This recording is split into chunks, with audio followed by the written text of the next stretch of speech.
Hello and welcome to Searching for Service, brought to you by Rotary District 5950 and 5960.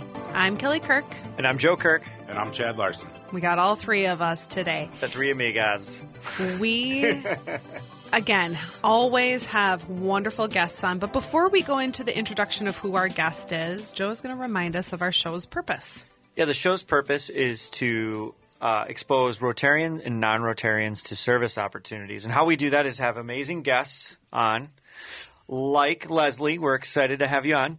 And they tell great stories, share their experiences, what groups that they're affiliated with, and then how they got introduced to service.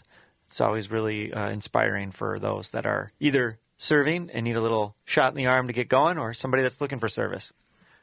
I love that shot in the arm. It's always different, too. I'm like, oh, that was a good one, Joe. This was a good one. Nice job. So Joe gave us just a little snippet of who our guest is today, but I will formally introduce her. We have Leslie Pitt on. She is the founder of Project Lolo. We're so excited to have you on. Welcome, Leslie. Thank you. And it sounds like you're meeting us from San Diego, correct? I am from the Marina, San Diego, and at a conference. So I wish I could say I was here on vacation, but I'm not. So I'm happy to be here. Well, thank you for carving out time to hop on as a guest for Searching for Service. Really, in this first segment of our show, we always like to get to know our guests. So we know that you like to travel, even though this is for professional reasons, but let's first start off with, where did you grow up? I grew up in the Twin Cities. My family and I moved around the Midwest, but really landed in the Twin Cities when I was in junior high. So one of the northeast suburbs, went to Irondale High School, and went to St. Olaf for my undergrad. So, the MIAC division. I know the MIAC division very well. Absolutely, yep. Maybe we had chatted about that before, Leslie. I think we may have. Leslie and I go way back.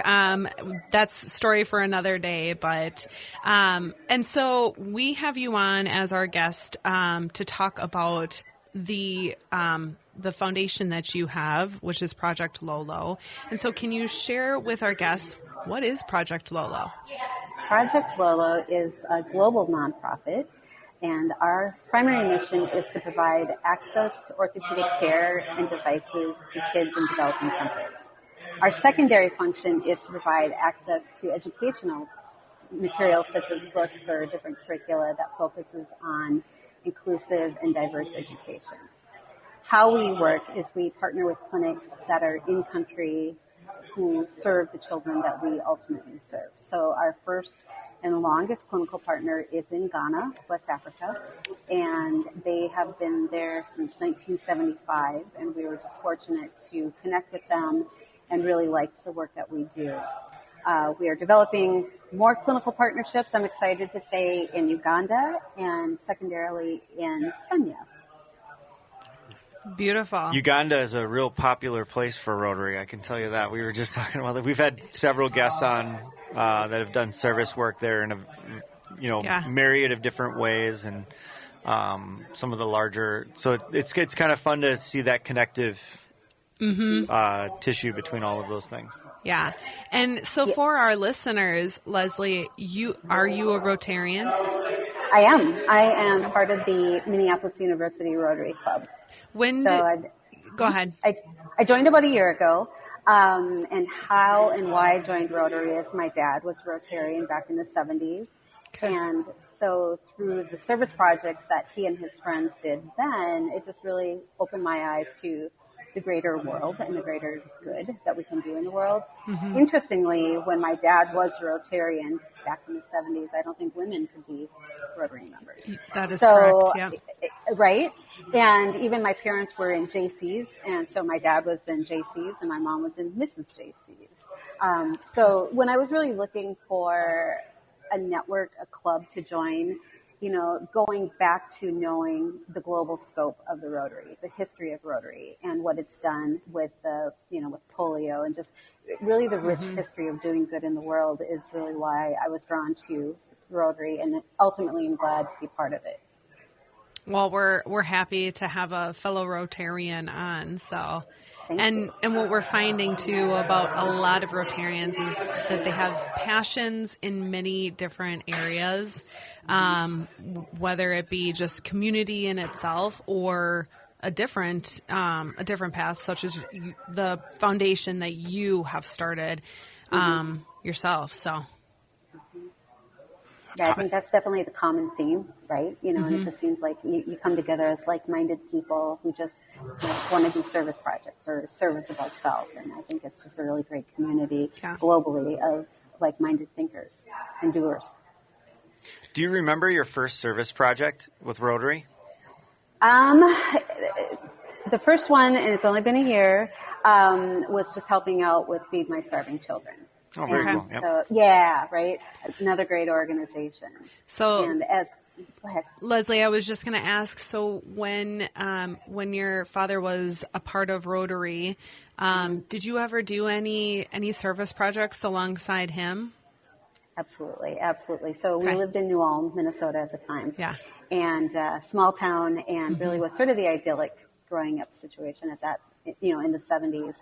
And my parents owned a couple of restaurants, and all of their friends were business owners. And so one of the first things that I remember helping out was what was called Heritage Fest. And it's no longer, but it was in the summer, and it was this huge party, if you will. So they had German polka bands, and, New Ulm has a very, history rich in German heritage. And so helping with the food tent where they served brats and sauerkraut. And of course, my brother and I both always wanted to help our parents in the restaurant, or in this case, the food stand. That was, I think, probably our first official Rotary service project.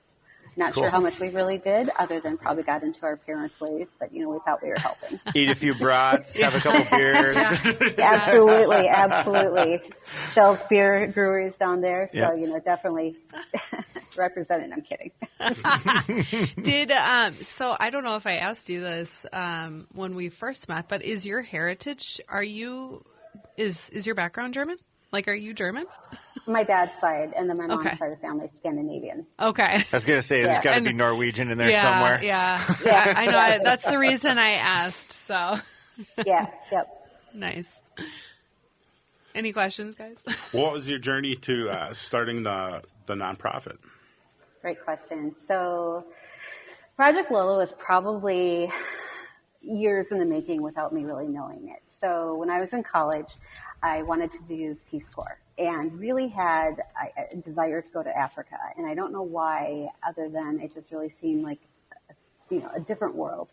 And I didn't go into the Peace Corps ultimately because I have a prosthetic leg. So when I graduated from college in 1990, this is pre-cell phone era. This is pre-internet era. And frankly, I was a little nervous about being placed somewhere for a couple of years through the Peace Corps and not really knowing, what would I do if my prosthetic leg broke down and, the reality of it. So fast forward, I just got involved with other sort of work through helping people with limb loss. So I was on the board of directors for the Amputee Coalition for a number of years and did a lot of work with the Transportation Safety Administration and getting insurance parity laws passed, and really felt like I had done some good work. And I think I just sort of kept thinking there's more. There's a bigger world. I was proud of the work that I was able to be part of here in the U.S. and just really kept thinking there's this bigger world that needs help. So ultimately, I took a bit of a hiatus from the O&P, the orthotic and prosthetic world, and spent a summer studying in Geneva, Switzerland, and got a graduate certificate in global health and human rights from the University of Geneva's medical school. And it was there that I just met my people and really understood the world. I shouldn't say that. Understood that there are so many other opportunities to help. Mm-hmm. And I came across a report from the UN that was talking about people with disabilities and really what's happening to them globally. And there was a specific paragraph that I read about children in many parts of the world, because of their disabilities, are denied basic human rights. So right to life in some cases, right to education, right to healthcare, right to dignity, the list goes on. As somebody who lost my leg when I was 6, I was just stumped by that, really thinking I had never, that was not my experience. And I thought I had to do something about it. I knew, or I really thought, if that would have been me in 1975, any other part of the world, I was run over by a gravel truck, I wouldn't have survived. As a little girl, if I was living in Ghana or Guatemala, I would never have had the educational opportunities. I would never have been able to become a nurse and then ultimately a lawyer. And just everything that I've achieved educationally and professionally, I would have been denied to me because of my disability.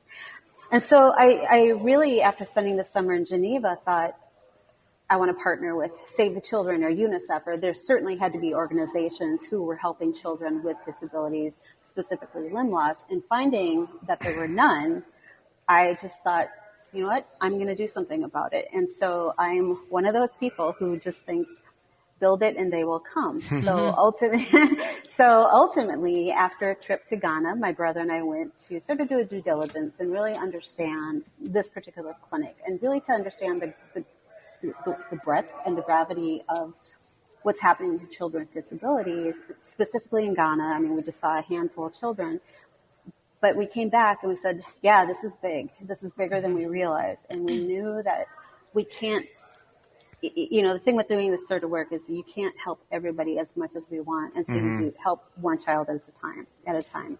So ultimately, Leslie, Can I hit pause for just a second because we're just about to wrap up with the segment, but let's save this for the rest of this for the next segment. Oh, okay. I didn't know. So sorry. That's okay. No worries. As a reminder, you are listening to Searching for Service. I'm Kelly Kirk. I'm Joe Kirk. And I'm Chad Larson. We'll be back.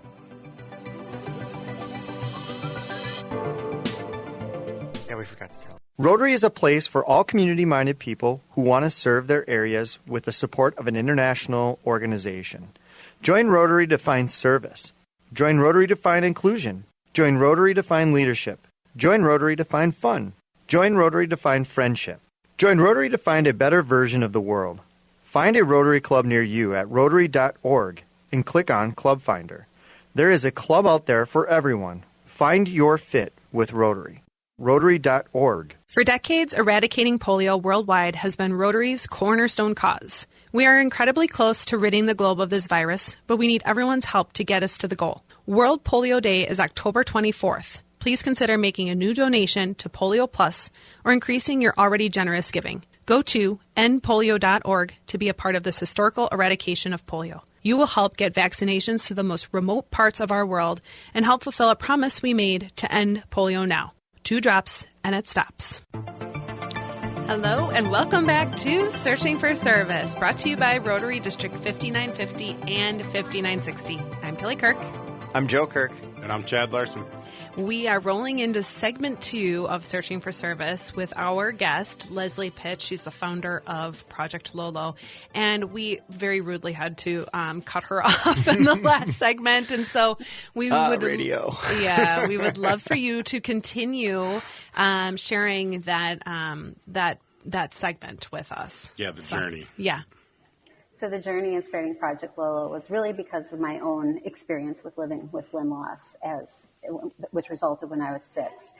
And when I recognized that children in so many parts of the world are denied basic human rights, whether right to life, right to education, right to health care, the list goes on, I knew that I wanted to do something about it. And so I reached out to Save the Children and to UNICEF thinking, certainly they're helping these kids. After I found out that they help all kids in all crises, but there's no organization really helping in the way that we help, I just thought, let's build it and they will come. Yeah. And so our model is a little bit different. There are a lot of organizations that work with donated prosthetic parts, so prosthetic feet, prosthetic knees, whatever it may be, or donated wheelchairs, crutches.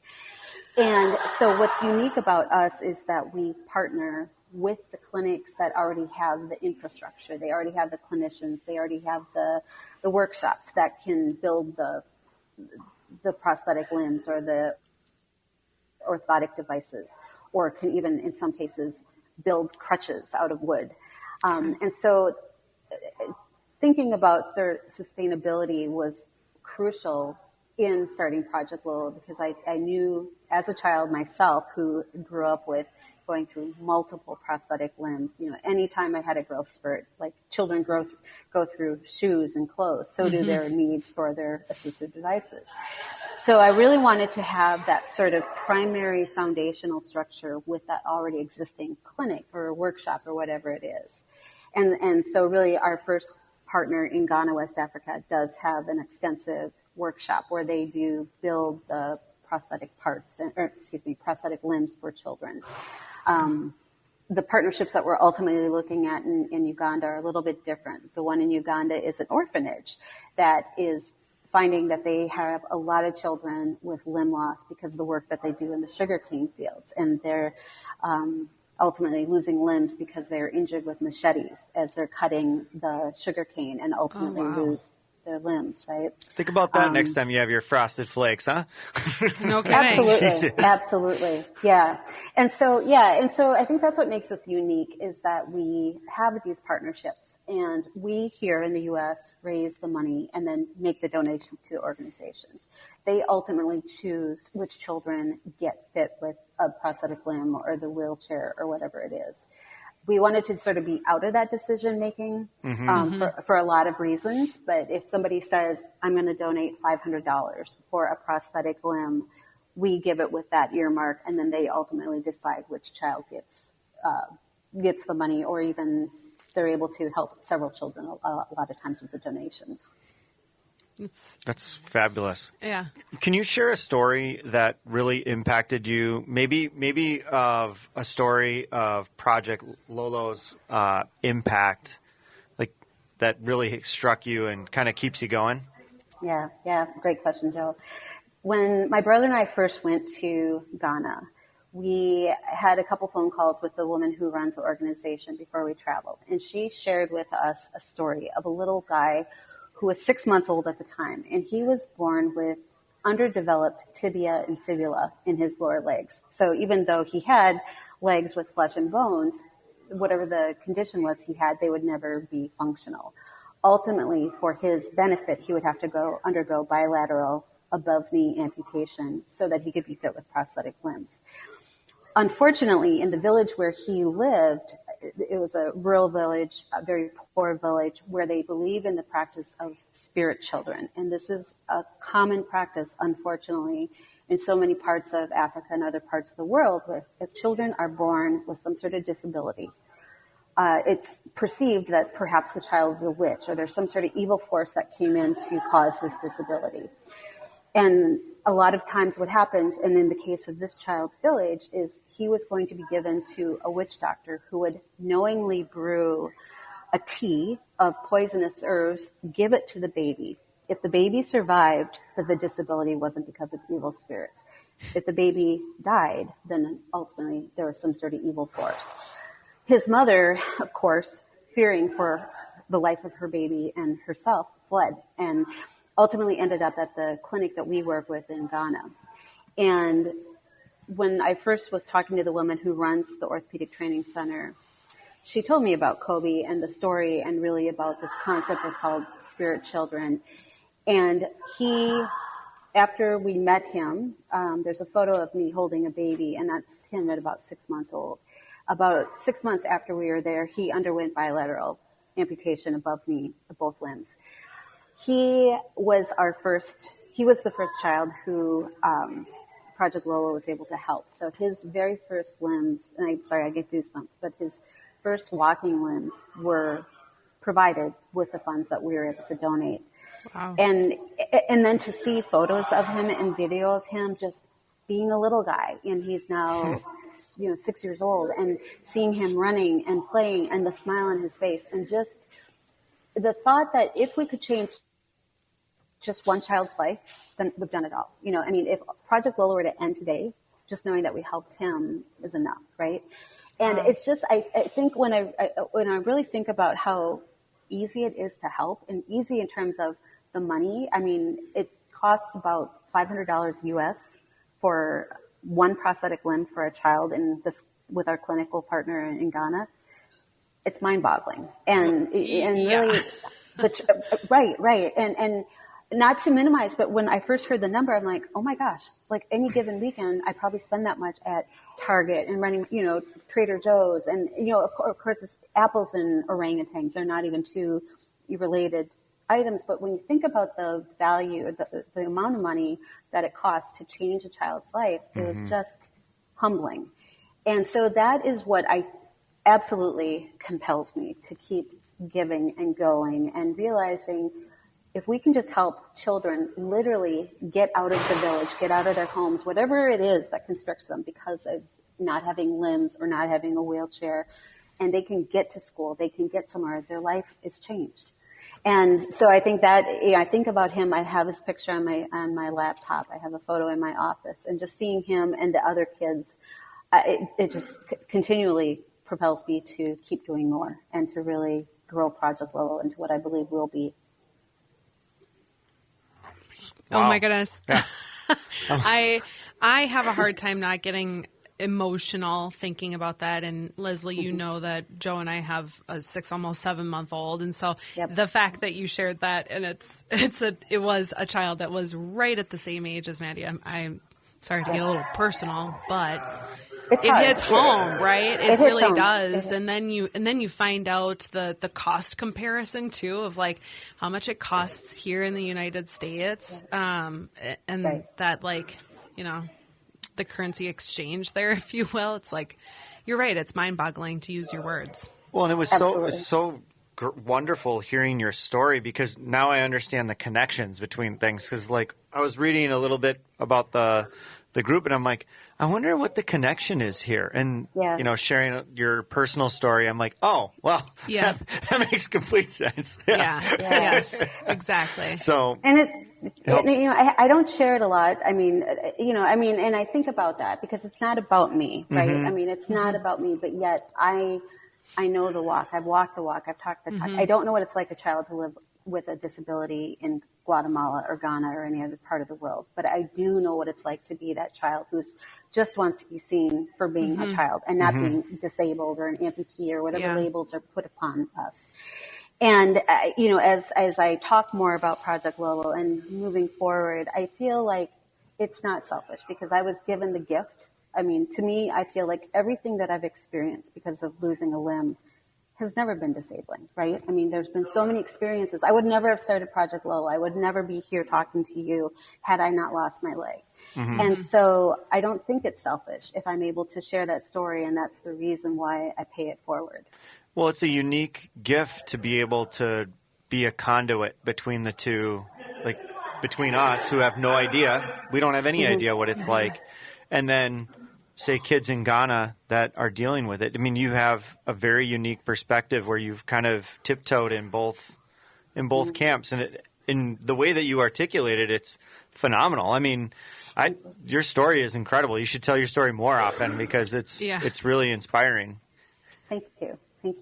And I think, I feel so, like I said, very fortunate. And I don't say that in a sort of, I mean, I'm genuine when I say how fortunate I feel. And I just feel like my value as a human is no greater, right? Because I live here and because I was brought up in these circumstances.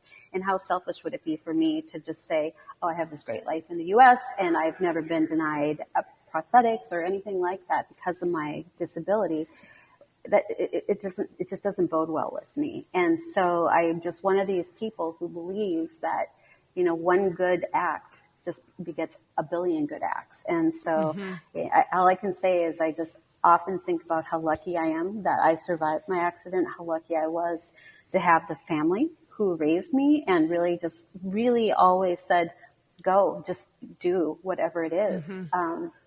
My father passed away in February this year, and the last few months of his life, he lived with me. And as bittersweet as it was, we had the opportunity to spend time together. I mean, I was always very close to my dad, always. And I really learned in those last couple months how, as a parent, I mean, also for my mom, like he said, when you had your accident, that was the hardest thing that we went through. And he said it was the hardest thing, right, for a father to see his daughter, ultimately lose her limb. And then, growing up, I mean, it's not something I'd ever wish on anybody. I was teased, I was bullied, but we're all teased and bullied about whatever, whatever is different, right? I mean, that's common to all of us. But my dad said, I never would have imagined that you would pay it forward with in ways that you have. Uh-oh. Dang it. It's not going to cry. So yeah, I just feel very fortunate to be able to do this and to just see the vision and where I believe it'll go. Well, we're definitely fortunate that we get to have you on the show. So. Yeah, 100%. Thank you. We're going to roll into the next segment here, Leslie, and got so much more to cover. So stay tuned, everyone.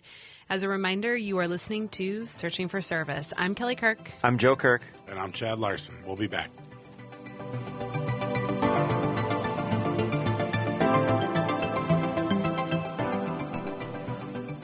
Of the things we think, say, or do. Is it the truth? Is it fair to all concerned? Will it build goodwill and better friendship? Is it the truth? Is it fair to all concerned? Will it be beneficial to all concerned? Join Rotary to serve your community and the world with honesty, fairness, and goodwill. Our 4-way test guides our actions every day. Is it the truth? Is it fair to all concerned? Will it build goodwill and better friendships? Will it be beneficial to all concerned? These values underpin our commitment to making a positive impact on the world. Learn more about your local Rotary Club and stop searching and start serving. And the song you're hearing now was performed by Rotary Club of Dar es Salaam, Oyster Bay.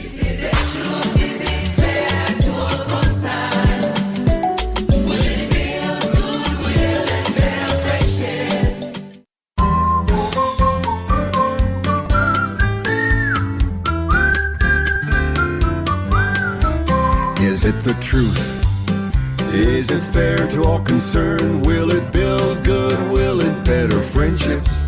Will it be beneficial to all concerned? When we pay it forward, it will be returned. Join Rotary to serve your community and the world with honesty, fairness, and goodwill. Our 4-way test guides our actions every day.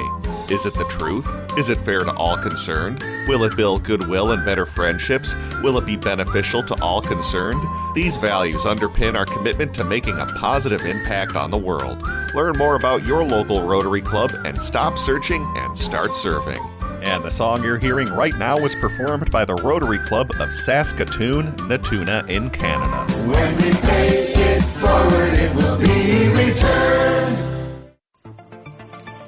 Hello and welcome back to Searching for Service, brought to you by Rotary District 5950 and 5960. I'm Kelly Kirk. And I'm Joe Kirk. And I'm Chad Larson. And as a reminder, you can find us on your favorite podcast platforms.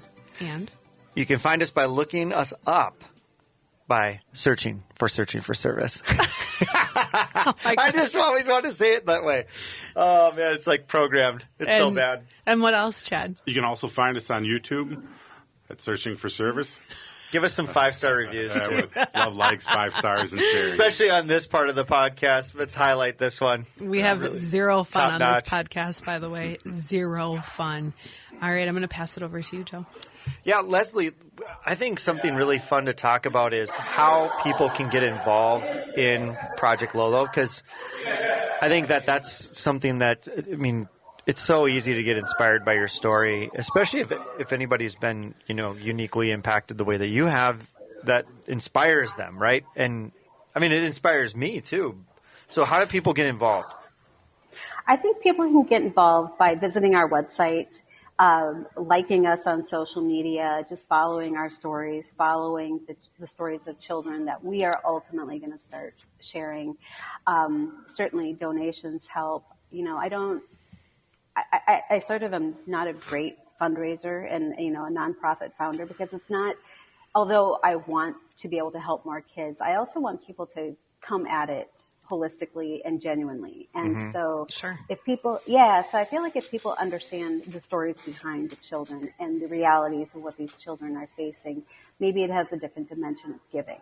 And so it's about educating. And so if people go to our website and read about the statistics and, like us, like I said, like our social media. Ultimately, some of the stories that we're going to start sharing are really about these kids who are often discarded because of their societies, right? Because of their disability. And what I want to show the world is that they are they are, in my opinion, the strongest, most resilient children I've ever met, right? And so, and that's how I want the world to see these kids, and to see them not for their disability, but just for who they are and how strong they are for overcoming what they've done. So yeah, I think just kind of becoming aware of us and talking about us. We do fundraisers, we do different events, more educational opportunities upcoming. Very cool. Yeah. We'll put all that information on our show page as well to be able to reach out and get in touch with you. What are your hopes and aspirations for the partnership of your organization and, say, Rotary? I mean, it goes together so well. I mean, I'm sure that's part of the reason why you Goes joined. hand in hand. Absolutely. And that was a big factor for me ultimately joining Rotary and finding a club. It is that global scope, and it is that global scope of doing good in the world that Rotary is known for. I ultimately would love, opportunities for grants and even more exposure. Certainly some of the things that I would like to see happen is ultimately going to the United Nations and talking about what is happening to these children. Some of the human rights violations that, although illegal in their countries, they're still happening. And to be able to share that. And so I think having the support of Rotary, through funding and exposure only gives us a little more credibility, as well as a firmer backbone by which to make these arguments and share these stories. Well, and there's such an opportunity for you too to kind of run alongside of so many other projects that are happening. Like, there's tons of projects that are happening in healthcare and food and water and sanitation. All of those things are really linked together to kind of basic human needs, dignity, and rights. And it just seems to really kind of fit in with some of that. And we've had guests on prior, like Brian from World Vision and things like that, where they're doing these projects of scale, and I just can't help but see this just fitting so well in with that same thing, because it's kind of just that next order of consequence as you keep coming down into basic human needs. So, and it's really eye-opening for us, like, because I mean, I don't know a ton about the organization. I did a little bit of research before this, but to your point, like, there's just not enough people talking about it. Not enough people saying, look at this problem. Like, this is a real problem that hurts kids that are in a position that are relatively powerless in that situation, to the point where this mother ran and fled just to save her child. I mean, those are the type of situations that resonate so well with Rotary, resonate so well with people. I mean, that have hearts. It's like, are you kidding me? And so, I just see so much opportunity for your organization in partnership with Rotary in the future. It just goes so well to it. And I kind of just like have a big smile on my face thinking about the like opportunities in the future for Project Lolo, because there really are so many. Like, go back through the Rolodex, I should say, of all of our shows. And you can probably, Brian Gower is one of the best connection points for you. But my question for you is, my follow-up question to that is, what sort of research have you done in becoming a Rotarian, being a part of a Rotary Club, and how you, like, there could, like, the grants that are in place, have you done any research in that respect for how there could be partnerships with Project Lolo?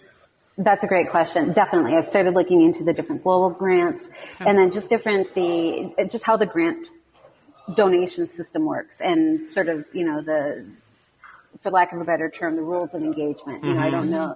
You're just kind of learning, what are the different grant opportunities, and then what are the focus points for each of those grants? Is it maternal and child health? Is it child health? Is it human rights? Just really trying to find what are those niche grant opportunities that align with what we're doing. And to the point, Joe, about human rights. I mean, it's so fundamental, right? And so much of the work that Rotary has done and continues to do, and with Rotarians across the globe.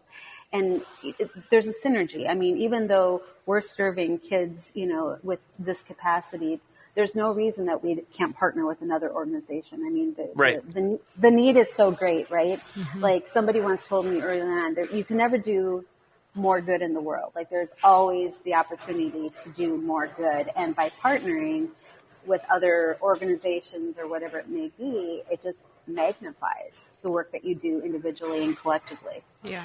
And I have to say, like, in talking through all of this, the piece that I completely underestimated in all of this was like the human rights violation component of it, right? Like where they're just treated as a second-class citizen or not at all. Right. And, usually you just think, boy, you've got a handicap that, ostracizes you sometimes in your culture or your community, and you just kind of deal with that. But literally not being treated as a human, I just never thought of that. And that's the part that kind of sticks with me a little bit, is going, huh. And it's fixable. It's fixable. It is absolutely fixable. And it absolutely is. And I think that, to one of your earlier questions, like what keeps me going, not only the children that we've helped, but how easy it is and how fixable it is. Also to what you were just saying, a lot of children, again, in these countries, when they're born with a disability, they're not even given a birth number. So a lot of different countries, when children are born, are assigned a birth number. They're not even deemed to be a human and are not assigned a birth number. So even the scope of children with disabilities, I don't know that we really know the real numbers, right? Because the field research that's been done is probably just people who are on the ground. But when you really think about it, if children aren't given a birth number or not even acknowledged as a human being, and then ultimately put into the registries at the ministries of health or departments of health or whatever the organizing bodies that retain this information, we don't really know what's happening. And to that very point, they're not even deemed worthy of being acknowledged as a human, right? Right. Yeah. And, I'm not so naive to think that we can change centuries or thousands of years of culture, right? I mean, I'm not thinking that we can change the whole practice, because that's not how I want to spend my energy. That's not how Project Lolo wants to spend our energy. But if we can just, again, educate and let people know, because I did not know about what was happening to kids until I started Project Lolo, until I started doing the research, and as I've been in this world. And again, it's just, we just need to know. And hopefully the more that we know, the more we talk about it, the less it'll happen, and the more opportunities for children to just be children. And well, and like you said earlier, I mean, helping one is worth it at the end, let alone many. And so, when you start to try to quantify it, it's difficult to do, because it can become so demoralizing quickly when it's the same thing in any sort of philanthropy. I mean, we're never going to outsize the need in some of this stuff, and that's just the reality of the world that we live in, and our job is just to do the best that we can. And, not to switch gears super fast, but I'm going to switch gears really quick, and I keep going. And we've got about a minute left on this segment. Is how did you come up with the name Lolo? Great question. So Lolo stands for Love Ourselves, Love Others. Oh, okay. LOLO. Backwards, it stands for One Life, One Limb, and that's really my homage to my own experience of living. Okay. So when I thought of a name and I kind of knew the gravity and really what's going on, I wanted to have a name that was uplifting and bright and had a meaning behind it. And Lolo really stands for, whatever we accept about ourselves and love and accept about ourselves. And once we do that, I feel like we can be more loving and accepting of others. Mm-hmm. That's pretty cool. Perfect. Nice job, Leslie. I was waiting for like my first dog I had when I was growing up was named Lolo. So much more. Yeah. That's really incredible. Well, I think just to kind of spin off into our next segment coming up here, Leslie will focus on the future of Project Lolo, and maybe a little bit more in that connection point with Rotary as well. So as a reminder, you are listening to Searching for Service. I'm Kelly Kirk. I'm Joe Kirk. And I'm Chad Larson. We'll be back.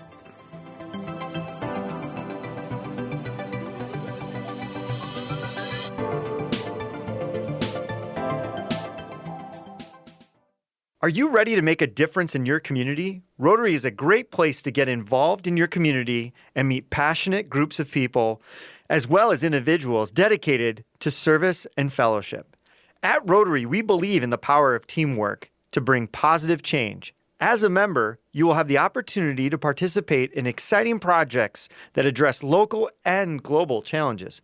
From supporting educational initiatives to environmental conservation, we tackle it all. Joining a Rotary Club means becoming part of a diverse family of individuals who share a passion for giving back and having fun while making positive impact. With projects and events that enrich your community, there's something for everyone, from local initiatives to international collaborations. It doesn't matter what culture or country you come from. What matters is that you want to belong to a group that strengthens communities and creates lasting change.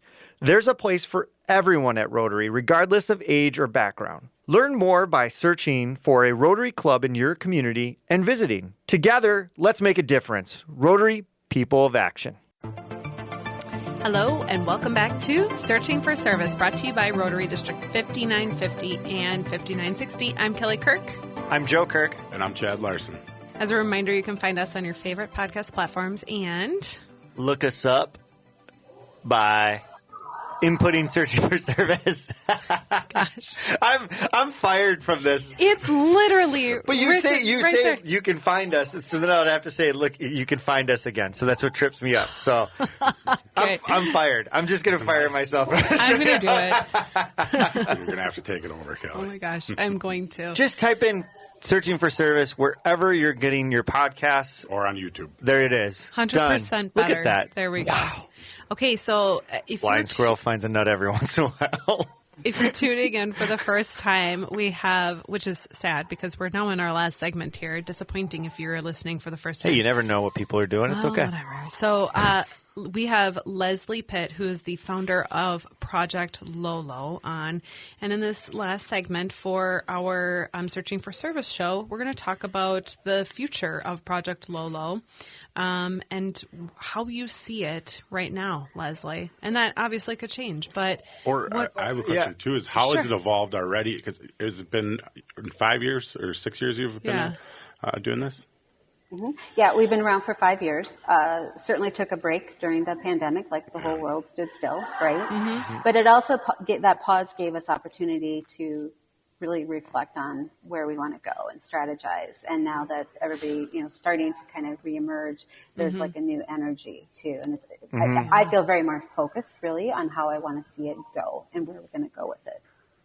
Do you have a vision board or something like that you'd be willing to share? Like it's out there. It's like 10 years from now, and you're like, this is what this organization's going to be doing and what it's all about. Yeah, that's a great question. I don't have a vision board that has time frames, right? I have a vision board that has pictures, and I have pictures of children. I have pictures of the United Nations in Geneva. I have pictures of just imagery, right? Like different countries, like sub-Saharan Africa, and just, images that really sort of fit who we are and really the children. And the pictures of children are actually a lot of the kids that we've met and just these smiling faces. So I'm probably not very good with, having a really strategic plan. However, we have some new board membership where we have people who have a much stronger financial background and business development background than I do. And so we're really positioning ourselves to the future as a business, right? I mean, I started this nonprofit thinking with a business mentality that we do good work, but I want to expand it. I want to scale it up. And because of, the reality of the work that we can do. So certainly having somebody come on board who has that very, very wealthy background just as a CFO in a global organization who also has a passion for helping kids with limb loss is just the perfect timing. I mean, I'm a strong proponent in trusting the timing of our lives. Things, I'm probably one of the most impatient people that you'll ever meet. And I certainly have learned that, I have a time frame in my head when things should happen, and it should be very, very quick, but it doesn't. And so, when things 5 years later present themselves, then I have that aha moment, like, okay, now is when we're ready to grow. And so certainly as I look to the future, I look to, really driving this forward as that sort of for-profit business mentality, but with this philanthropic, do good perspective. Sure. You're not going to be like Jim Carrey and carry around a $10 million check in your pocket for 15 years until he... Until he hit that, yeah. I thought that was insane. I probably should though, right? but yeah, I mean, I think of for you, like, it'd be really cool, like, to be at the United Nations accepting a $50 million global grant from something. Ooh, it was put out into the universe, Leslie. Yeah, I got goosebumps with that one. But there's a project that I'm working on. I'm just going to kind of keep it under wraps. Yeah. But it's very much, that I think will take it to the next level. It's about sharing some of the stories in a way that probably hasn't been done. So as that vision is so clear. I mean, that vision immediately came into my head, and it's amazing how now that I've started working on it, like anything, it just falls into place. When it's up and running, we'll have you back on and you can share. So for all the listeners, they're going to be like, we're dying to know what this is all about. Yeah, I'm very excited about it. Excellent. How about you? What do you see for your future in terms of your role with the organization, or do you have aspirations to do more? Absolutely. I mean, my vision for myself is to be able to do this full time. I mean, I have a day job that pays the bills, and that's the reality. Somebody once told me you can't live on life and love. True. And so, but it's also okay to do this kind of work and to be compensated for it, right? And so, you look at these other organizations, like, Save the Children, UNICEF. People do get paid to do this type of work. And so my goal is to definitely shift at some point to be able to take that leap of faith and just do it, and just trust. Because I just feel like every time that I put effort into it and time, the universe opens up, thousandfold, right? Yeah. And I've often thought that, for every hour that I put into it, I just get hours back of return. And so how wonderful would it be if I could do this, full time? That I definitely see. That's definitely part of the vision. I certainly appreciate professional careers that I've had. I've had a very rich career with, in healthcare and law, but there's nothing that's felt so true, Sure. so easy, and again, I'm such a proponent of different quotes, but there's a quote like, if you do what you love, you'll never work a day in your life. Yeah. And it's starting this absolutely true. I wrote a children's book about 5 years ago, same thing. And it's like the two together, that's it, and so, everything takes time, like I said, and I trust that timing, and it'll happen when the timing is right.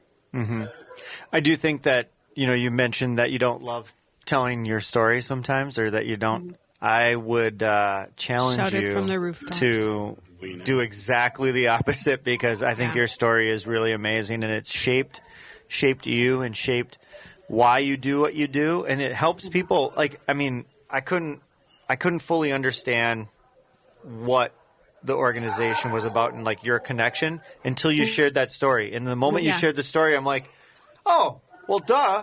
Yeah. This is amazing. Like, of course that's the connection. Of course that's there's some real strong ties to real things inside of you versus like, I was in a country, I saw this and I didn't like it. It was more like, I know what they're feeling. I know what they're experiencing. I understand. There's the sympathy, but there's the true empathy. Like, like you said, I'm walking the walk. Like, I've been there, I've done it, and experienced all of the stuff that you're experiencing, the emotions and what have you. So, how often do you get to go over and see some of the impact that you guys are having? So we've been there. So we've been twice. We had 2 trips planned during the pandemic, or right at the start of the pandemic, canceled. We had another trip planned about a year ago, canceled because of some family health issues. So I hate to even say when our next trip will be, because I'm just going to book it and just take off and be like, hi, and I'm in we're Kenya, here. Hi, hello. Yep. So certainly, and that's something too, now that the world is opening up, within a year from now, so my words, what is it, October 6th, 2023, a year from now, I will have been to Africa and back, at least once, if not twice. Well, an interesting challenge that I have for you, too, is to use your leverage with Rotary and maybe bring some people with you. And absolutely. Yeah, and really open Joseph. people's eyes. And I think that's a really wonderful opportunity to share that. Kelly will sign up. I was literally just saying, Sorry. Leslie, I'll join you. There you go. Absolutely. Because we've talked about that. Like so many people have expressed interest, like what can we do to help? And it's, again, it's not like we go and build things, right? It's not like we go and fit children with prosthetics because we don't have the skill set, right? Like, so it's what is it that we can do to help and not go there and sort of just be spectators, right? So there's that finding what are those opportunities, because I do believe that there are some. And, certainly as one of the things that I want to start exploring more is going into some of the orphanages. And because I think that's something that I've only seen some exposure on media through AP News and such. But there are a lot of orphanages that are just something that I want to see what the reality is. And again, it's not to shame the people who run the orphanages and sort of the infrastructure that they have, but to also sort of show the world, like, this is what's happening. This is what we can create awareness do to help. So maybe create awareness. Absolutely. Absolutely. Change the conditions for these kids. Well, you have definitely created a lot of awareness around Project Lolo for us, and it's been really special having you on the show. Thank you so much. We're so honored to have you. The website. We'll make sure to get the website in there and then social media platforms as well, Leslie. So thank you so much for being a guest on our show today. Thank you. Thank you for tuning in. Thank you for having me. Thank you. Thank you for tuning in to Searching for Service. I'm Kelly Kirk. I'm Joe Kirk. And I'm Chad Larson. It's time to stop searching and start searching. We'll see you next time.